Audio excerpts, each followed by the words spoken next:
I'm so happy to have on the podcast for a second time a true trailblazer in the world of health and wellness, JJ Virgin. Our first episode covered fitness and strength in menopause, and I will include a link to that episode in the show notes. So please go listen to that one first.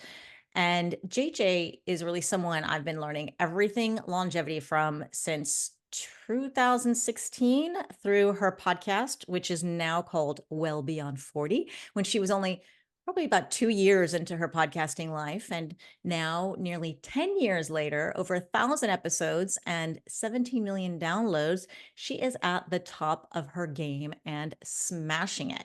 And JJ is one of the first voices I ever heard on a podcast when I discovered the word podcast. And I loved and still love the way she gives the simple truth and puts the science into words we can all understand with real practical tips. And it's because of her that I decided to go down the road of nutrition and then gerontology, biohacking, and menopause. So thank you, JJ. And Mhm. JJ, she's a triple board certified nutrition and fitness expert. And when you listen to her, you can tell she is passionate about the healing power of nutrition. And she's on a mission to change the way that the world sees aging and longevity. And she's launched 3 multi-million-dollar businesses and founded the Mindshare Collaborative, which is the most influential professional community in health. And she also launched more New York Times best-selling books, PBS specials, and seven-figure brands than any other community. So she has literally been on fire since probably her 40s and now 60s. And if you're in the US, you may recognize JJ from TV. She co-hosted that show, Freaky Eaters. Remember that one? And she was the nutrition expert for Dr. Phil's weight loss challenges. She's also been on Dr. Oz and Rachael Ray, Access Hollywood, and the Today Show, just to name a few. But wait, I'm not done yet. This warrior woman will be talking about nutrition and food and everything we need to know about it for menopause and how it all impacts our menopause weight, our menopause body composition, our feelings, our mood, everything. And she's really an authority on this topic, literally wrote the book on it. She's got the Virgin Diet, the Virgin Diet Cookbook. She's known also for the JJ Virgin Super Impact Diet and Sugar impact diet. JJ Virgin Sugar Impact Diet. Everyone does that. I'm like, okay, sugar. Really? I got that, Mhm. and here I am trying not to talk about sugar.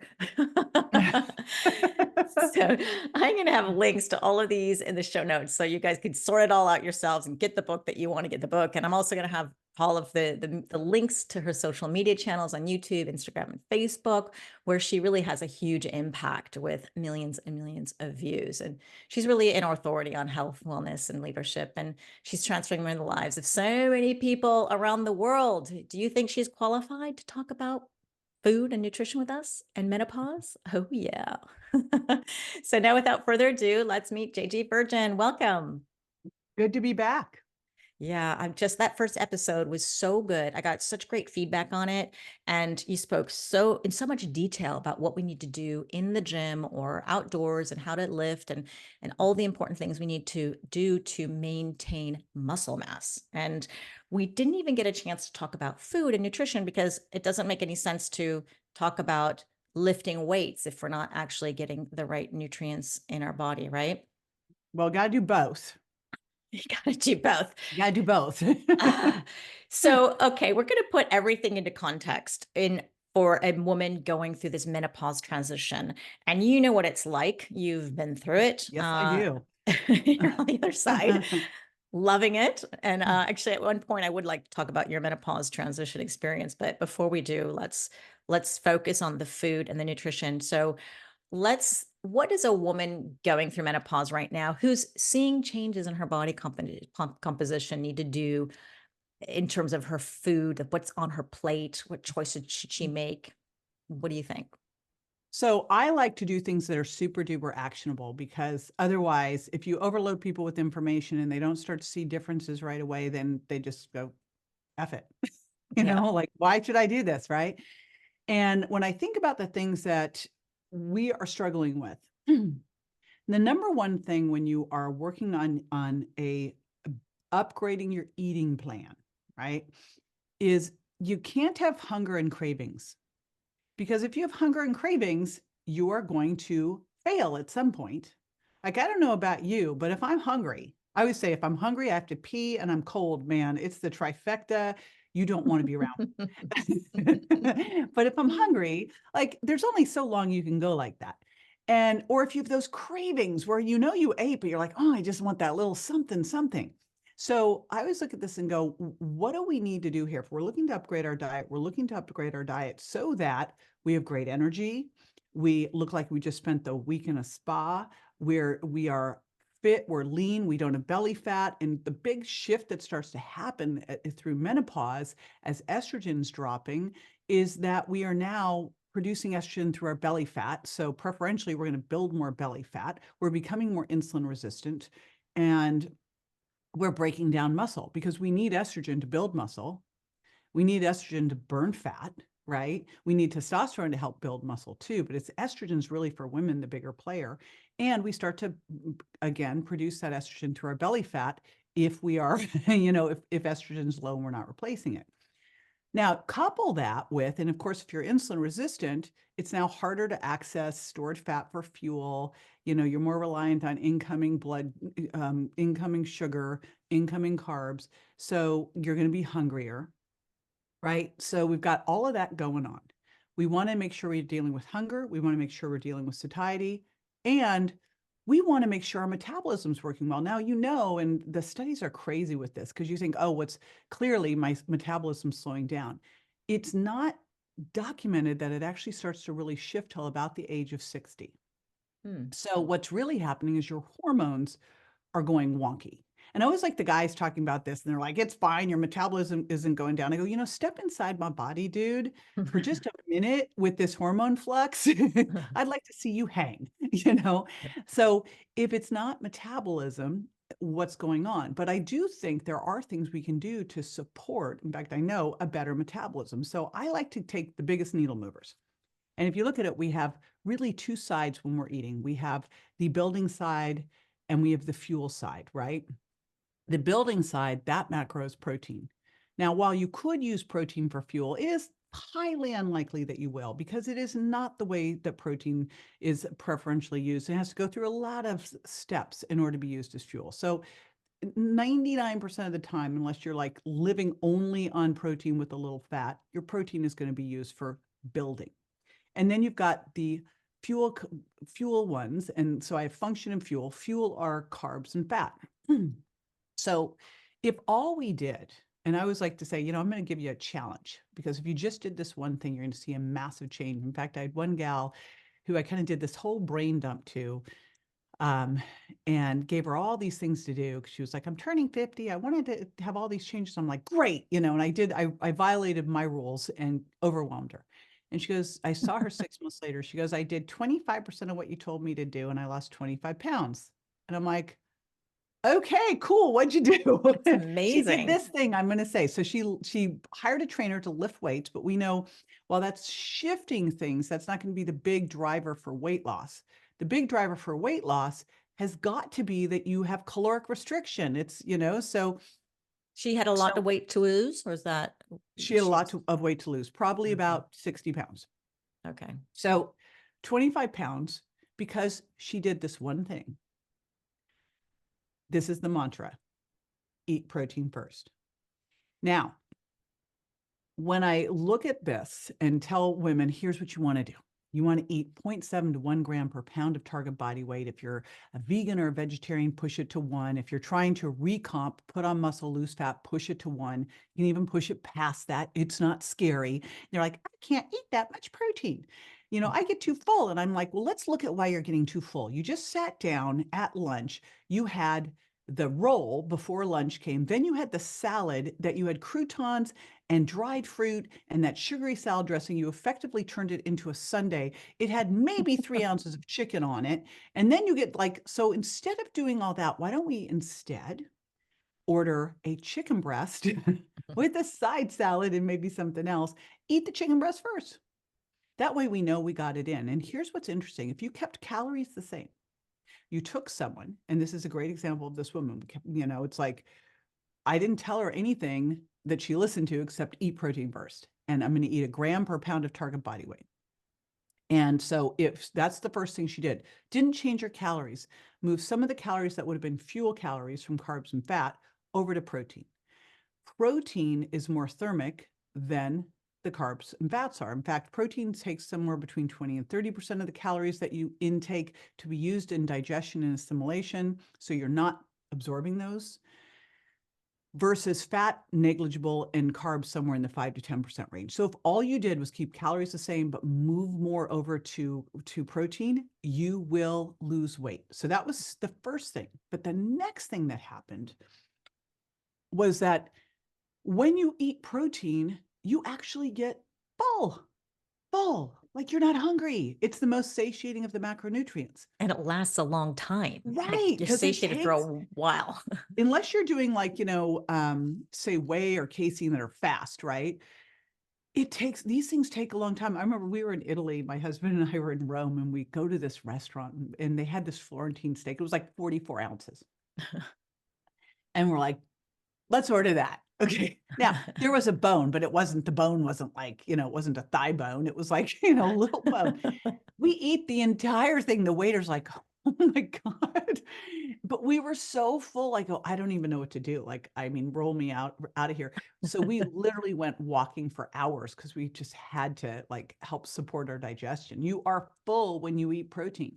Yeah. I And you even double, get the triple meat dairy. sweat sometimes Yeah. because you're But like but you look at it and sweating. go, you could have eaten the same amount of calories from pasta and bread and probably still finished off the dinner with tiramisu, right? Whereas we just had like an arugula salad and a steak.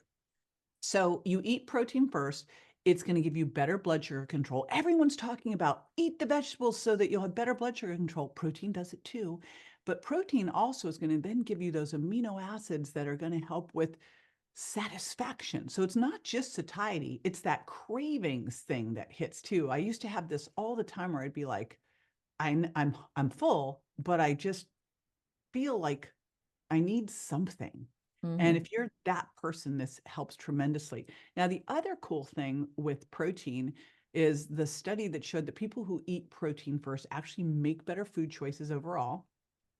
And there's one little thing that's never talked about in fat loss. Now, I'm obsessed with body recomposition. This is where we are putting on muscle and losing fat at the same time. For years, it was like, you can't do that. And then I was like going, all right, you know what? Everyone's saying you can't do this, yet I've had client after client after client that's done this.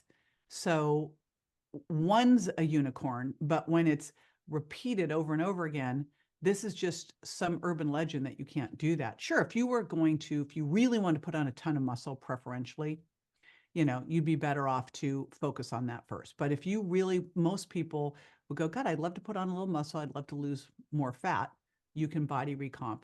And protein's critical for that. But there's another thing that isn't talked about when you want to lose fat, and it is detoxification. And I don't know how much you see of this traveling around the world, but in the United States, it drives me insane, the stupid juice cleanse that will not die. Like the Yes. stupid celebrity juice cleanse that will not die. Yes. I'm like, do you understand detoxification? So our body stores toxins in our fat. And in fact, the N. Haynes study that looked at all those different parameters found that insulin resistance wasn't due to obesity. It was actually due to the toxins stored in those fat cells. Mhm. That was creating the risk of diabetes, of insulin resistance. And the challenge is as we start to lose fat, we free up toxins. If we are not good at getting the toxins out of the body because we are doing the latest juice cleanse, we are going to have a problem because the first stage of detoxification is this activation. Okay, they're coming out. Now you need to neutralize them. That's amino acid dependent. Both those phases are, and then you excrete them. That's a high fiber sweat, poop, pee.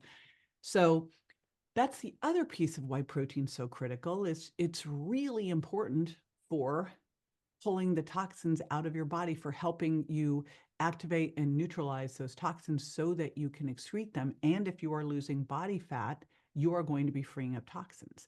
I And remember, detoxification is nutrient dense. Okay, go ahead. I Sorry. have to I have to interrupt you because I so remember listening to you years ago about this. About this is the like the whole juice thing was happening. I was in Hong Kong at the time, and you described it so well that I still remember it to this day. Is that Wow. when you do a detox, like a juice fast, without any protein to it, which, like you explained, has to, the toxins that are released from the cells have to attach to something, attaches to the proteins, and then we excrete it out, pee, poo, and sweat. And you described it as if you were trying to fumigate rats out of your home or mice out of your home, and you fumigate the house, but you don't open the door. Right. And so you got to open the door and let the mice out. So there's no point. And I just thought it was such a great analogy. And I just remembered it when you were describing it. So I just had to interrupt Wow. you. I don't even remember saying that. That's hilarious. So Yeah. that's a great one. You did But say it. that is another piece of it. So I say this because if you're listening and all you do from this episode is go, I will try what she said. I am going to do 7.7 to 1 gram per pound of target body weight. Now, I will tell you, I have even more than that. I've been messing around with this, and I'm at about 1.5 grams per pound of target body weight. And what's interesting, I had a really cool researcher over at the house to record a podcast, Bill Campbell, and he has got the only physique and performance lab in the country in the United States, and he's doing a bunch of research on women. I'm like, Oh, yay, finally. great. Yeah, and now he's starting in menopausal women. I'm like, you're a Oh, brave wow. man. He is. Most people are like, that is really too hard. Um, but he said, he asked me how much protein I eat. He goes, because every single time I see a lean woman, they eat a high protein diet. And I will tell you, like, I have to weigh in every day to make sure I keep weight on. Yep. Like, Yep. and it wasn't always that way. This is a phenomenon that has happened with increased protein intake. So, it makes it so that you don't have cravings, you aren't hungry, you feel great, your energy's steady, like, and that you're also getting what you need to make and carry hormones, to make neurotransmitters for your hair, skin, and nails, to make your muscles. And as we age, we don't need less protein. We need more to deal with the fact that we're getting anabolic resistance. Now, if you're working out a lot, this is not going to be as big of an issue, but means that it's harder for you to go through muscle protein synthesis. So you need that trigger of protein to do that. So Even that's Dr. my Valter diatribe. Longo, who's the protein phobe, right? Yeah, Do you know Dr. Valter Longo? He was one of my I do. professors at Yeah. when I was doing my master's of gerontology, and he scared off all these women off of protein. We were like horrified. It's, oh, Yeah, but even he said, as much as he, is anti-protein, he said after the age of 65, we all need to increase it. So, um, even when you're, yeah, really against it, you got to admit it's yeah. pretty important. Let's not wait till 65 though, Yeah. because, starting at around the age 30, we start to lose muscle. And, from that point up till 60, it can be up to 1% a year. The bigger part is you're losing 2 to 4% of strength and 6 to 8% power. So those are the really concerning things. You Hmm. don't have to. I literally decided for my 60th birthday, I was going to be in the best shape of my life and that I was going to prove it. And I was going to lift heavier than, I'm lifting the weights I was lifting when I was 20.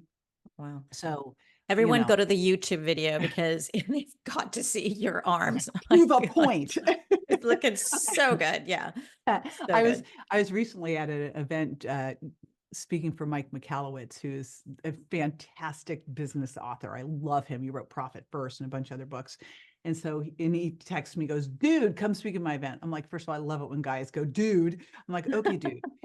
But I'm at his event. He goes, I didn't know it was going to be a gun show. I'm like, haha, want to arm wrestle? And he goes, yes. I go, okay, this is not going to end well for you. Like, you can't win anyway up on this, because we are arm wrestling up there and it's very even. And I Hmm. said, either you beat me and then all the women in the room think you're, a jerk, or I beat you and all the guys are like, oh God, dude. So I was like, maybe we should just call it a truce at this point so that you save face.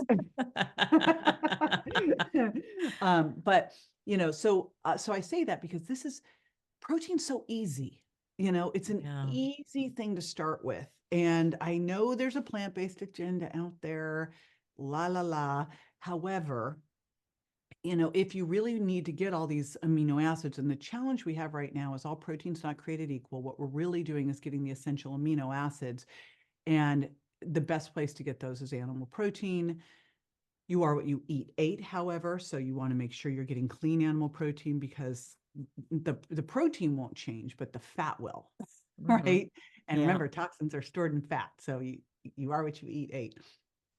But the difference, I was just doing some slides for a talk I'm giving comparing quinoa to chicken breast, and it was like 900 calories of quinoa to get the same amount of protein as in 200 calories of chicken breast, but that didn't have the same amount of leucine. And to get the leucine, it Mhm. was like even 1,200 calories of quinoa. And the leucine is what triggers muscle protein synthesis. So you're like going, you Yeah. know, It's just not as effective.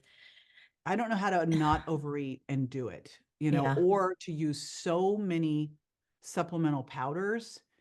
Yeah. And I love protein powder, but if you have to have it, I'm always very skeptical of a diet where, like if you don't replace certain nutrients, you will get nutrient deficient and either have sarcopenia or die. Yeah. It's like, come It's a on. pretty big sign. Well, I have a question then for you, because we know as we age, this is really important to build muscle and strength. And I loved what you said in our last podcast, that forget about aging gracefully, let's age strong. Yeah, I Not might just, not have said forget. What? yeah. Well, it was kind of more That important thing. It's on the to edge. it's more important. I mean, we could be graceful, but it's more important to get strong. And I love it. But as we go through perimenopause and this loss of estrogen and testosterone and hormones are going wonky, women find it so hard to build muscle. It becomes doubly hard as you go through this transition and probably beyond. So what can everything that you've told us about, okay, eat your protein, all this, does it have to shift at all, or anything a woman going through menopause needs to know about is going to be that easy? Here's the thing. What if it were easy? We have this whole idea, and that's why I was like going, I'm going to prove a point here, because I think when we think something's going to be hard, it's hard. And when you look at the research about aging, and Mark Hyman showed this to me, and I was like, this is the greatest thing. I'm going to use it everywhere. It was this study that showed that people who were excited about aging, had a positive mindset about it, lived 7.5 years longer. I go, all right, that's an easy one. Hmm. That did not require me getting into a cold plunge every day. That's just like, think better thoughts. And I thought, well, what if you got excited about this? Like when I have to have a surgery, I actually get all fired up and train for it. Hmm. And so that's what I did. I was like, okay, I'm going to get all fired up and train for this. I'm going to start getting a DEXA every 6 months so I can track this well. I've got a bioimpedance scale at home I get on every day. I use a tape measure once a week. I'm going to totally track what I'm doing and track how strong I am. And then I'm going to do everything that I can to support this. So what I think of as we age is we have less margin for error. Now, the number one thing is if you can do hormone replacement therapy, I think hormone replacement therapy for the win. And I think we need to start it way earlier than people think about. Like I was fortunate to start this just as things were starting to shift. I was already on hormones. So you need estrogen to build muscle. You need testosterone for libido. Testosterone helps with muscle, but estrogen is really the super important one. The other things that are critical here beyond protein, you got to have the protein. If you are not getting enough protein, and especially that trigger for muscle protein synthesis, that's Dr. Donald Layman's work, where he showed that it was like 2.5 to 3 grams of leucine. If you're not getting that, you will have major problems building muscle. So one of the things that I'm using to help kind of cheat that, and I found now studies to back this up, um, is I'm having people use essential amino acids at breakfast and dinner so that they can make sure they cover their bases, so that even if they didn't get quite enough protein, we got it because we've got the essential amino acids on board too. So eat your protein first and have some essential amino acids. You can either take capsules or powder, but just do that. The other thing that I think super helps here is we don't digest as well as we age. Stomach acid goes lower, we're stressed. So I think taking some protein digestive enzymes, a trial that to see how you feel, super important. So betaine, HCl, proteases. So that's another one. And then the nutrient that I'm amazed, I talk about this all the time on social, and women are so scared of this. But I think that every woman, every woman, you know, with the exception of someone um, who has kidney disease and needs to work with their kidney doctor on all this stuff, should be on creatine. Women have 70 to 80% less tissue stores of creatine than men. Creatine, now we are having, like, there is research out to show that it helps with avoiding skin wrinkling, that it helps that when women are menopausal and they go on creatine, their rates of depression go down, that it helps with cognition, that it, and helps with bone health. But the big thing is it's going to help you work out harder. Now, it doesn't directly equal bigger muscles. If you work out harder, then you are going to be able to get better volume that's going to then translate into muscle hypertrophy and strength. So, you just follow that pathway out. And it's so easy to do. And you think about it and go, especially women who are eating less and are afraid, eat less protein and are afraid of creatine because they think it's going to make them retain water or get big. If you're afraid of retaining water, what you can do is just start with 1 gram, do that for a couple days, then go to 2 grams, then go to 3 grams. Most women will need between 3 and 5 grams. And then you just want to stay on that. It takes about a month to get to tissue saturation, and you just use it every single day. As you're getting to tissue saturation, you can take it before you work out because it's going to give you that creatine that you need to do the really hard, fast stuff, because you use a different energy system called the phosphocreatine system. But just the way you'll feel throughout the day is crazy. It's like you just feel great using it. You want to hear something interesting about creatine? My doctor, she's a regenerative medicine doctor, and she said to me, your homocysteine levels are a little bit off, so why don't you take some creatine? And I did, and I got into the optimal ranges just after probably 3 months on creatine and I never monohydrate. would have thought of creatine for homocysteine. I Like know. immediately go to B vitamins. Wow. Yeah. Interesting. Yeah. And I've never heard of that, but it totally worked for me. It's so many And that great things takes about me to a creatine. bigger thing there, Zora, is I've been a supplement crazy person for years and years and years. I've spent decades actually doing workshops for doctors, teaching them how to put supplements into their practice, like writing protocols for supplement use. I love supplements. However, they are supplements. And the more I find that we really major in the macros, and I think, with biohacking or anything else, major in the macros first. You got to major in the major before you start looking at the minors. Now, some of the supplements to me that are major, creatine's one of them. Vitamin D is another one, right? Look at the majors that you need, optimizing omega-3s. But the rest of the stuff, the more that you start to focus on the majors of good restorative, and when I think of sleep through the night, one of my 3 pillars, it's not just sleeping, it's really how do you recover well? Because that's where you build muscle well. That's where you de-age, right? So what are all those restorative things that you're going to be doing? The more that you do that, the more that you exercise appropriately and eat correctly, like Yeah. everything corrects, and if you're trying to use these supplements to correct things that could be corrected by majoring the majors, you're doing yourself a major disservice. While we're on the topic of supplements, do you have any thoughts on spermidine? It's funny, the gal who makes Primatine, Mm-hmm. I guess the CEO, I was at A4M and she's like, came up and she goes, and I think I may have heard her. Was she on your podcast? Yes. Leslie Okay. Kenny. So I heard her and I'm like, okay, I will, full disclosure. The reason that I was so excited about trying it was because of the gray hair situation. Yeah. And so I hear her and I'm like, ooh, huh. And so I've been on it ever since, seeing if it's going to help this gray hair situation that happened when my son got hit by the car. And so far, I don't know if I'm just hallucinating that maybe it's a little better, but I've been taking it. So I've been taking the Oxford Health Primatine because of your podcast. And she came up to me, she goes, oh my God, I saw your name come through. You take my product. I'm like, that's pretty funny. Oh, it's But I don't interesting. know a Yeah. lot about it. So Oh, it's okay. Yeah, I would like to know because you are the supplement queen in terms of like, and I'm like you. And again, try to obviously we have the basic, the biohacking basics that are so important that, and it's the foundation that's important.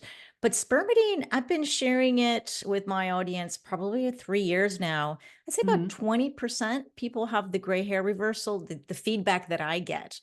And that's pretty good. I mean, I always tell people it's not everybody. Maybe you're one of the lucky ones. There's one person, she got in touch with me and she said her pubic hair started to change and she didn't know Ah, how to like tell somebody how excited she was about that. And I said, well, you can keep it to yourself, but it yeah, good was to know. No before and afters, please. yeah. So yeah, no, it's That's interesting. so funny. Well, Yeah, keep I me take posted. Yeah. so what are the big benefits of spermidine? Well, the big benefit is that it's autophagy. It's activating autophagy, which we know we can get through exercise and through fasting and through a lot of other things that we do. But Yeah, and it's through food. You know, obviously Leslie talks a lot about the foods that are rich in spermidine. But the problem is not everyone can fast or should fast, and not everyone can do enough exercise for that. And it's just kind of like a supplement to add yeah, on. We yeah. know autophagy is good for you. We know spermidine in general activate, at least this is the study that was done, I think it's Partridge et al, 2011, I guess. The hallmarks of aging. Mhm. Spermidine was the only one other than rapamycin that hit the most hallmarks of aging. I think it was Which I 9 out don't of understand the 12. rapamycin thing at all. I think that's hugely scary. Yeah. So yeah, I'm spermidine, um, mitopure timeline, mitopure, the Mm-hmm. urolithin A, Mm-hmm. which I noticed, like, I like to add one thing at a time and go, what do I notice from this? And I totally noticed from taking urolithin A that that I had more energy, more strength, more power at the gym. Oh, Like interesting. very clear because it triggers mitophagy. So autophagy in the mitochondria. Mm-hmm. And when I read all the research about it, I was talking to the founders and I go, this is literally exercise in a bottle, but I do not want to say that because then people won't work out. Yeah. But that's what it looks like. And then the other one that I take is Senolytic by Yep.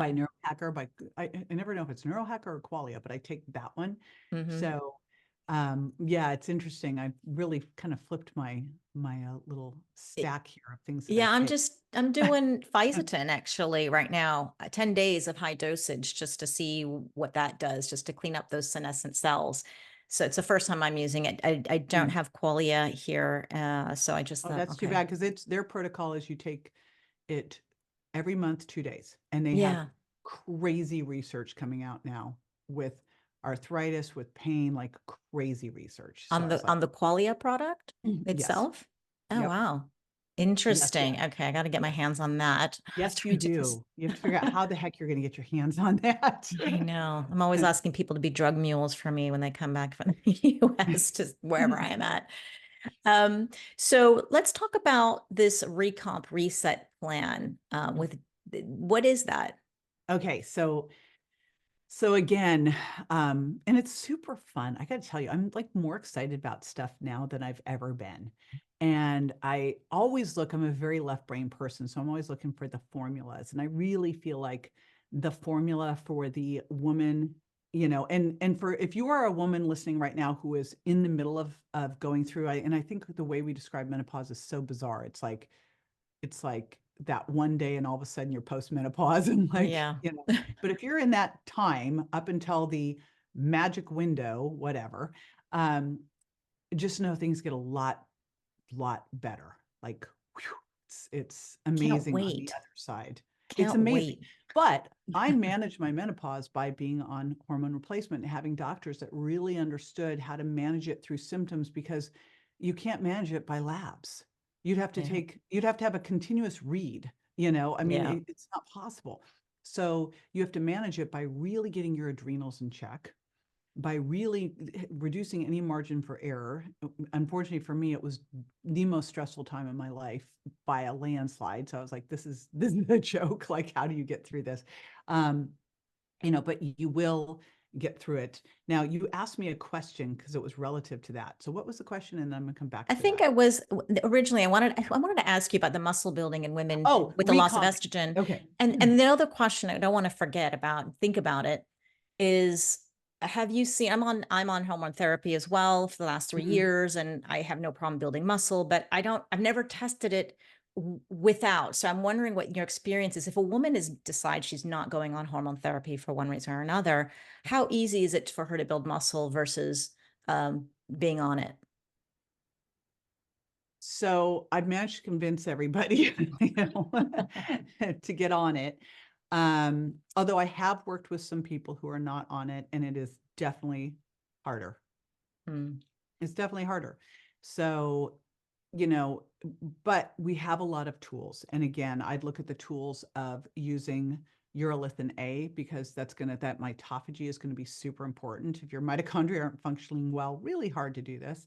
You're going to be able to at least use all the creatine and protein and all of that. So I think you've got to use as many tools in the toolbox as you can. And if for some reason hormone replacement therapy can't be one of them, I do have one friend who, and I will tell you, my doctors who focus on breast cancer, a lot of them now are actually going in and doing hormone replacement therapy. Yeah. So, you know, there's so much information coming out now about this.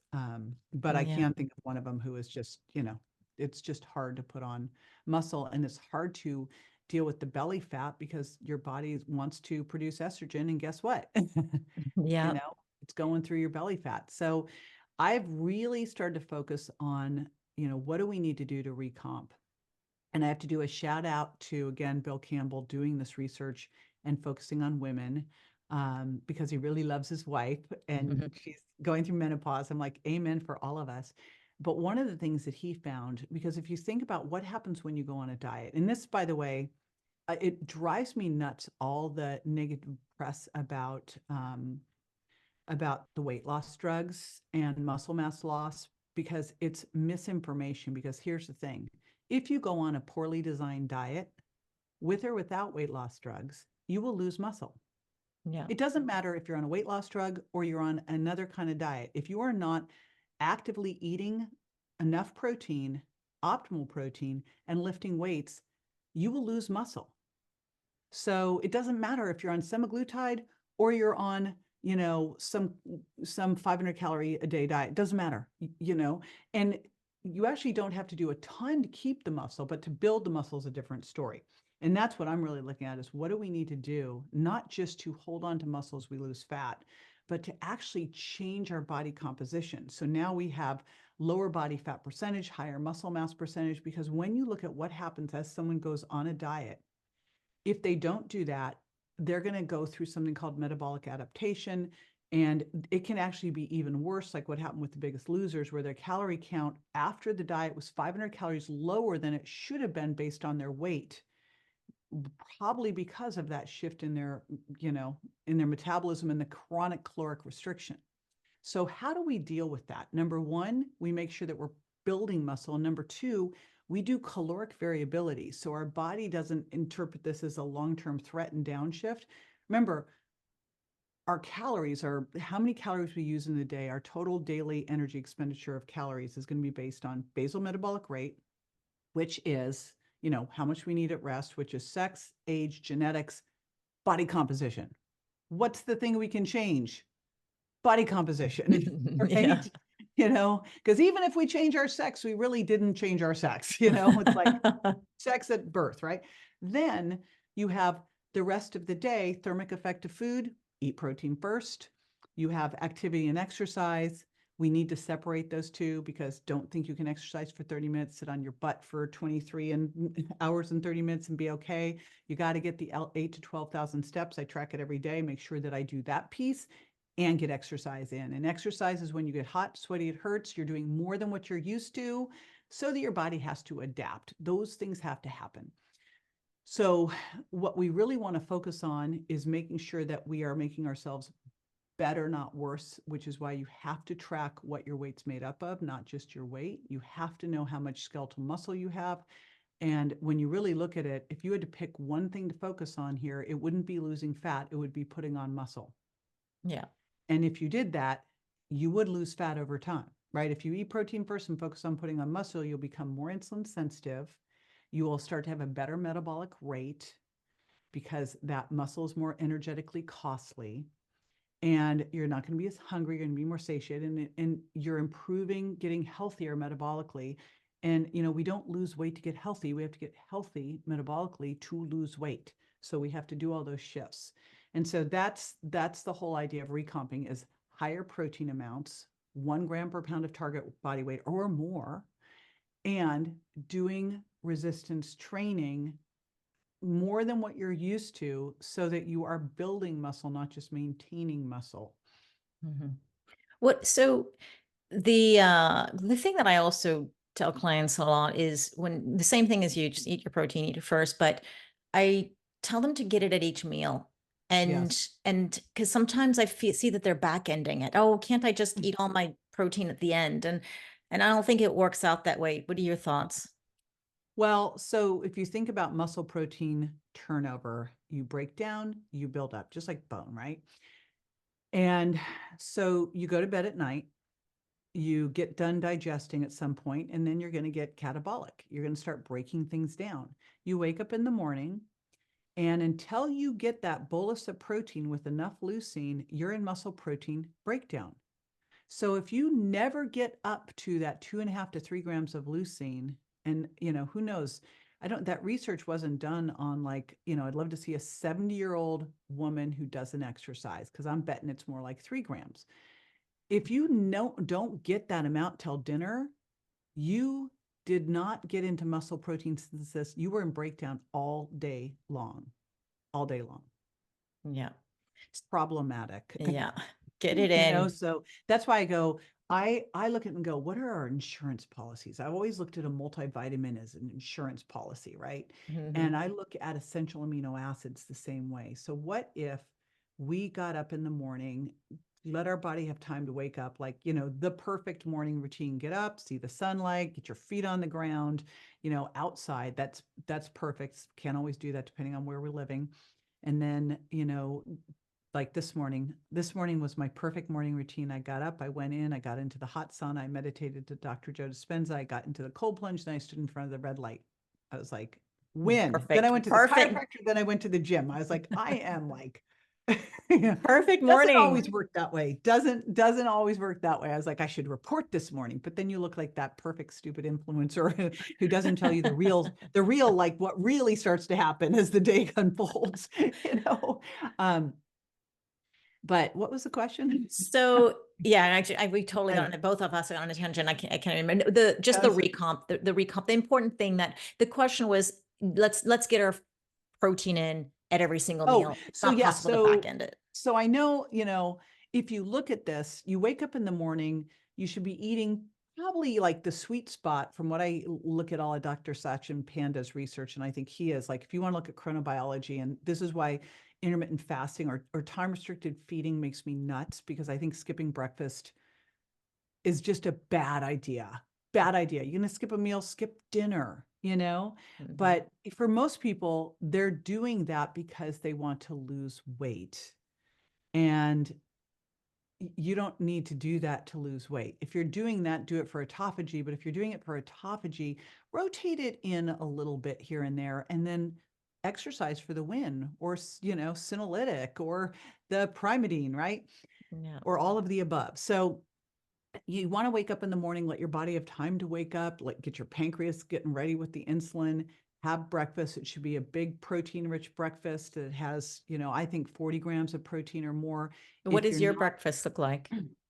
so it depends if I'm cycling in Greek style yogurt or not, because I have to be careful with dairy, but I think Greek style yogurt is amazing. So I do either a smoothie, or I take Greek style yogurt and I stir in some of my bone broth protein powder and extra collagen. So Mm. generally it's either a bone broth protein smoothie with, I use a protein enriched milk, nut milk, and I use extra collagen.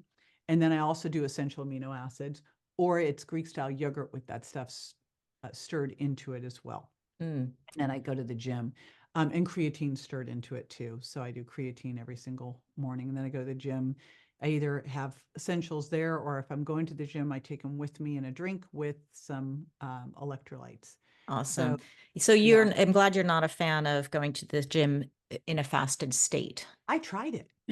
So, I've looked at the research too. But from the very beginning, as I was hearing about working out in a fasted state so you'd burn more fat, I go, okay, hold on, let's unpack it. So, unless you're going for a walk, for the most part, we're not absolutely burning carbs or fat, right? And what we're really trying to do is get ourselves metabolically adapted so we can use the right fuel at the right time. If I'm going to go in and do a hard exercise section, I'm not always anaerobic, like that's not possible. So I'm burning fat and carbs, fat and carbs, fat and carbs, and really pushing it so I'm more carbs. So I'm depleting my glycogen stores, but not really because it takes a lot to deplete those, right? But if you're working out hard, you're not burning fat. And you might be really good, like people going on keto, they might be good at burning fat, but are they burning dietary fat or body fat? Because when you talk about burning fat, I'm pretty sure you're talking about, I want to burn body fat. And I think they think they're going in fasted, so they're burning body fat. But if they then have a caloric overload during the day, that doesn't matter, right? Mhm. So if you look at it and go, all right, I'm going in to do a fasted workout, but I don't have as much energy, which is what happened to me. I tested it for a month and I went, you know what? My exercise sessions have tanked. They're nowhere near what they used to be because I don't have the energy. And so my quality of my exercise is going down. And nothing really changed.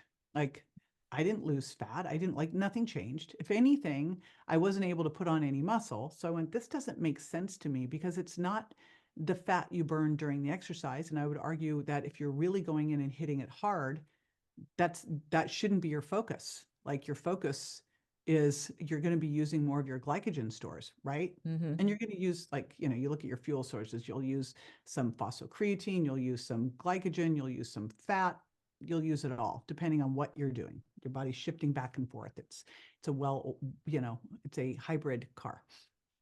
Would it But at the end of the day, we want to be in a little bit of a deficit if we're trying to lose fat, Mhm. body fat, not dietary fat. So it just doesn't make sense for Well, it's what good. people are trying to do. It's good. I always encourage people to do their own self experiments, just like you did, right? And Right. But the studies say this exact same thing. do The this. studies do not show more fat loss because of a fasted workout. They don't. Mhm. Well, I think I heard about training in a fasted state, I think from Dr. David Sinclair for the first time. And he mentioned, this is what he does and he thinks it's great. And He I doesn't look forget. like he has a lot of muscle to me. No, no. And I think at the time when I heard it, he wasn't going to the gym. I mean, that much. Like he was going once in a while. And I was thinking, and he was a 1 meal a day person. And I had all these people telling me a lot of this. I want to do like David Sinclair. He's a researcher in longevity and aging. And I thought, well, wait a second. This guy is a researcher. He sits in a lab Right. and he hardly goes to the gym. I mean, at least at the time. I mean, hopefully he's going now. And I just had my doubts. And I said, okay, if it works for him, great. But do your own self experimentation before you just eat all this information and thinks it's gold, right? Well, and think about the type of exercise too, because exercise is a blanket statement. Yeah.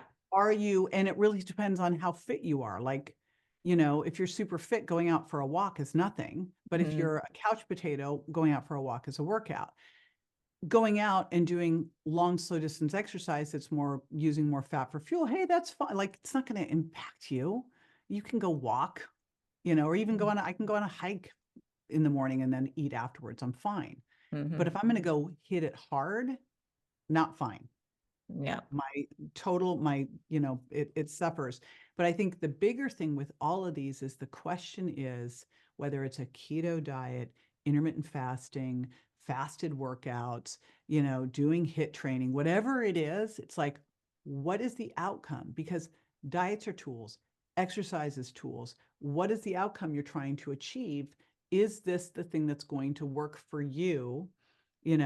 With your who you are, the time in your life, like all the stuff going on. And that is it, because there's a lot of different ways to get there. So it has to not just fit with your, who you are and the goals you have and your history and your health and your musculoskeletal system, but also has to work with your lifestyle. Yeah. Exactly. And we're also different. But did you ever interview Dr. Stacy Sims? You I know have her? her on my schedule. Oh, you're gonna love her. I It'll know she's be anti-fasted workouts too. Yeah, I was wondering, yeah, what your thoughts were about because I learned a lot from her. I did her Menopause for Athletes program, and Mhm. she just, yeah, railed on all the ketos and the fasting for because her audience is really mostly a woman who's athletic or doing some kind of planned Right, exercise, or even, professional athletes as well. So her big thing is, well, the research shows this, but they're mostly done on men and they're mostly done on sedentary people. And we're a whole other category. They're like, we're not being researched right, like everyone else. So we have right. to make these changes. And so she pulls out research. And of course, you can take out any research you like and make your point. And she just threw us a lot of interesting research saying how actually the keto and the fasting and all this stuff that's trendy is not good for a woman. And it's not good for an athletic woman. And it's even worse for a woman going through menopause who's a little bit athletic. So I was kind of wondering, yeah, if your thoughts were on that, but maybe you'll Well, have.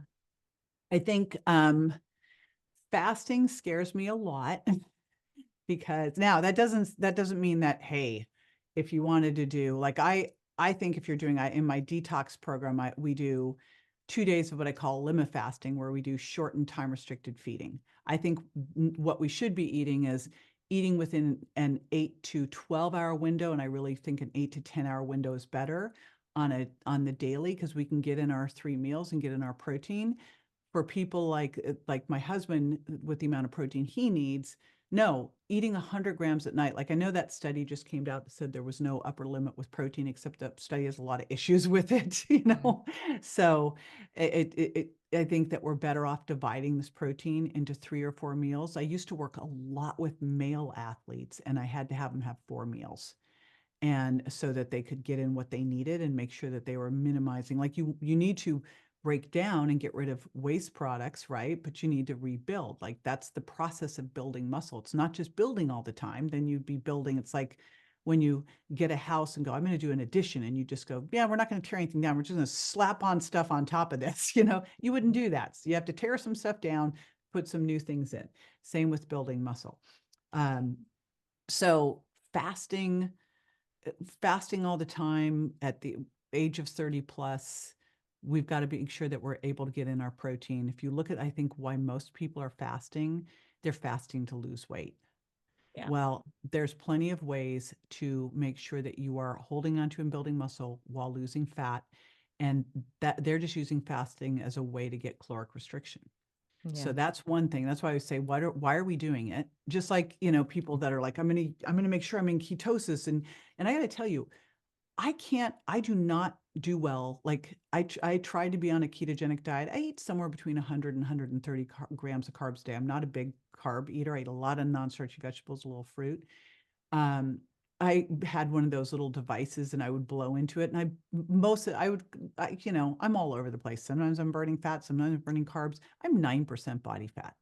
It's like, so I think we get a little wacky about these things, and I go, okay, great, you're in ketosis, you're burning fat, except that you're eating too many calories because you're hogging down on, you know, all of this fat. And so you're burning dietary fat. I don't think that's the fat you wanted to burn. Yeah. Right? So get yourself insulin sensitive so your body can switch between using carbs and fat. Have the carbs on board so they're in your muscles so that you can use them when you're exercising and have great, steady, sustained energy. Like, that's how our body's designed. I'm not really, I think a ketogenic diet's great if you've got seizures or a brain injury, like, or mental stuff. Like, I've got a son with a brain injury, and so ketogenic diets for the win. But that's where I use them therapeutically. I think Yeah. for most people trying to use them with the diet, they're trying to do it to control their hunger. And I'd rather see them using protein, exercise, fiber, and allulose as, ways to release GLP-1, right? And So so much easier and fun. It's more yeah, fun. Like, honestly, we get to yeah. eat. I don't want to put a bunch of fat in, like, it just blech, it doesn't feel good to me. Yeah. Um, so whereas, like, you sit down, eat a piece of wild salmon, have some Brussels sprouts and cauliflower rice, maybe some blueberries, and it's like that feels good. Yeah. So, okay, I'm gonna have to let you go soon. And I before I do it, I would love for you to share your menopause experience, this transition. That's what I mean with experience, the transition that you made and how that was for you and what you did to help any symptoms that you've had. if So the any? first thing, it was funny. I was teaching a course for years called Overcoming Weight Loss Resistance, the things that could get in the way of you losing weight and cause you to gain weight. And one of them, of course, was sex hormone imbalances. So I knew all the signs of, and of course, thyroid, what I call thyroid fatigue was another one. And then another one was adrenal issues. So I knew all the signs of these things. And I still remember the first thing that started to hit before anything else was I started to get, I always was someone who ran hot and sweated all the time. And all of a sudden I started to get cold and constipated. Not good, And so we had my thyroid checked. Now my thyroid at the time was 2.58. Mhm. And my free T3 was low. I think it was like 2, but I mean, nothing Mhm. significant, but it boom. So that was the first thing that I got optimized. Then, How um, old were you then? I mean, I what are was we? like I think I was probably about 47. Mhm. Everything else was normal cycles, everything. Then my cycles start getting a little bit wonky. And I noticed that I couldn't recover at the gym. Like I would be working out and I was like going, God, why am I so achy? Why am I achy? And I still didn't put it together. And then I went to the dentist and my gums were a little bleeding. He goes, oh, that's estrogen. I'm like, oh, duh. So then I went and started going through, and I've always been one who doesn't work well with progesterone. It would make me want to go cry and eat cookies.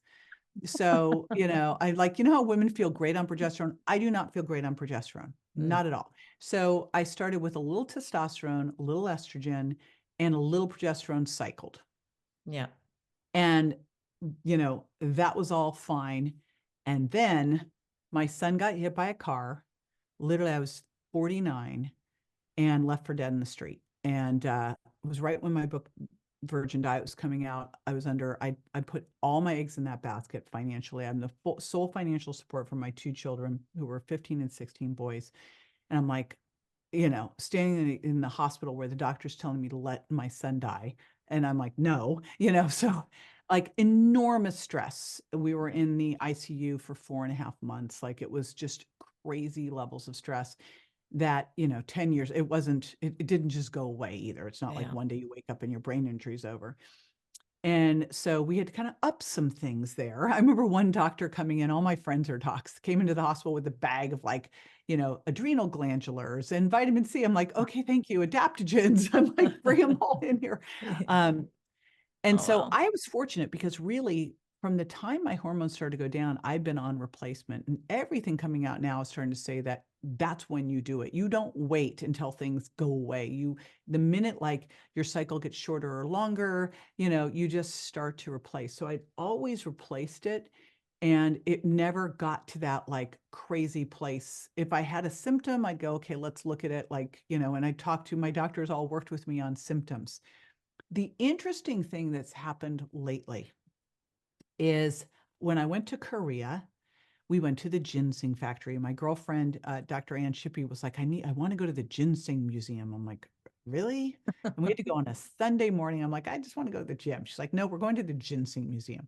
You had to have an appointment. There's tour buses. I'm like, wow, this is a thing. Turns out you can buy this special 6-year-old black ginseng in South Korea that you can't get anywhere else, and they don't export it unless you're on the list because you've been to the museum. We Mm. end up buying 4 years worth of this stuff. I don't really know much about it. They're sitting here selling it to my husband that's going to give him like, great erections. He's like, let's buy it all. I'm like, oh God. So I'm like, oh my God, we're having ginseng for life.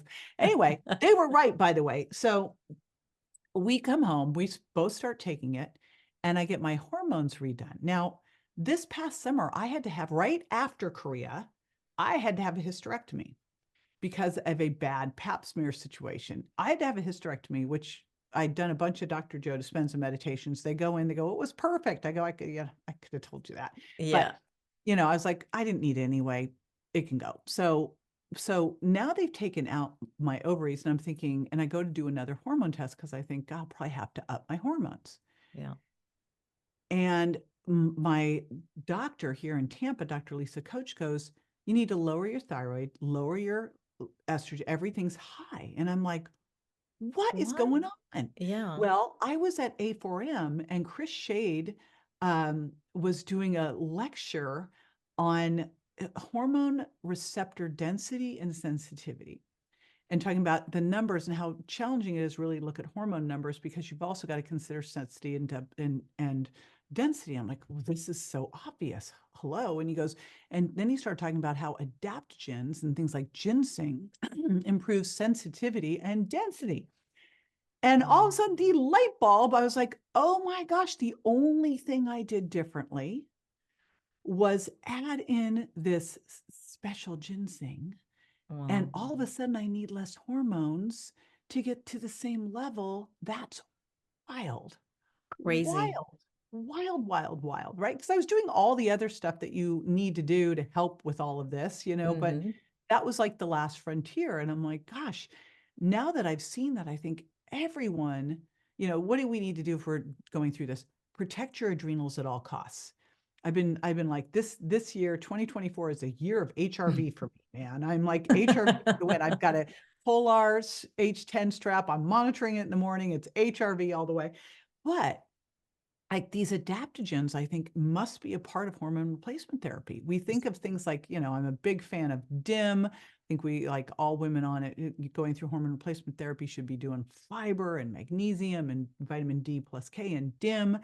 But holy smokes, got to do an adaptogen. So if you can get your hands on this ginseng, Yeah, I wonder if it's any ginseng will do, or they got to go to South I Korea don't know. and They're get the the best real deal. salespeople. I came out of Korea, and thank God we had an extra suitcase because we came out of Korea with skincare and ginseng ginseng for 4 years. But they sold so well because they're like, well, if you buy this much, then you get this gift of this much. You're like, You're saving money I'm like, yeah, by I'm buying like, more. we're making money over here in South Korea. Like, Yeah, you're making money. Exactly. I'm making money. So I don't know, but I do know the difference. And that's kind of a PSA for every woman out there, is like, consider, he talked about a variety of adaptogens, ginseng being one of them, ashwagandha being another one of them. I would say, you know, play around with really taking care of your adrenals and doing some adaptogens and then monitoring your levels, because what a surprise that I It's was in, able to yeah. do this. It's incredible. That's why also I encourage people to just monitor. You're tracking, you're monitoring, you're biohacking this all. So it's you wouldn't know and you wouldn't understand if you weren't tracking it. So I love that. I love that. I'm gonna have to let you go, but before I do, I also is there anything that you're planning on doing? You got a book coming out or you got an event coming? What's happening in JJ's world? I got a book coming out. I got an event coming. I think, by the way, I'm going to go to London in June. I'm just wondering if you're going to be at that health optimization summit. Yes, I may be. I Yay! plan to. So I have to go. That Well, reminds me, I don't should go plan get to be tickets. there. Just be Yeah, there. I Yes, should. I'm going to be there. I met Tim at A4M, ran Yeah. into him in the hallway. So I was like, well, how fun is that? There's a direct flight. Well, of course, I look at they go, direct flight from Tampa to London. Yes, I can go. So Yes. I'm going to go do that, which I'm excited about. That will be super fun. And then, of course, we have our big Mindshare event in September for all of the health business, health entrepreneurs, health experts. Hmm. And the book is until 2025. We're doing all the stuff. We are going to do a powerful aging summit later this year, a 2-day live stream event. I'm messing around with that right now. Oh, keep us posted, and I'll definitely share that. We love you. We love everything that you do. You're so knowledgeable, and I'm so grateful for all that you've done. Are there any? So I'm going to have actually all the links to everything we just mentioned here, and in the show notes with your Facebook, Cool. Instagram, and the actually Health Optimization Summit. That's a big one for us in Europe. So if you're in this area, Sounds please cool. gotta come. Yeah. That's the big one. I mean, Yeah, you're gonna love it. So, and I will try to be there and meet you. It'd be so oh, I don't, I exciting. heard try again. I'm so confused. Oh, Let's well, try. the confusion is because I am contemplating hip replacement. Oh, I And did that. It's easy. It's not a big deal. really? Yes. Okay, wait, we gotta talk And after.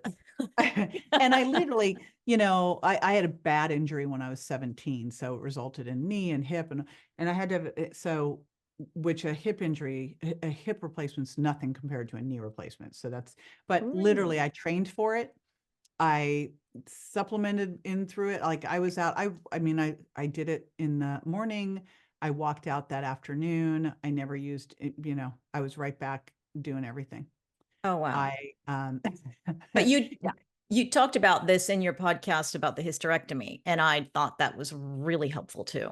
yeah, I Similar? trained for my history. I train for surgeries.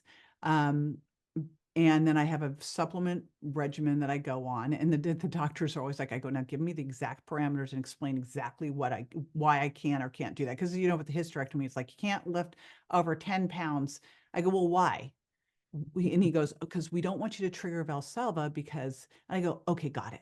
So I promptly went, if that's what it is, I'm an exercise physiologist. I just won't trigger Valsalva. So I was fine. I was back at the gym in 3 days. Um, and riding a bike through the desert like 10 days later, I was like, okay, I'm fine.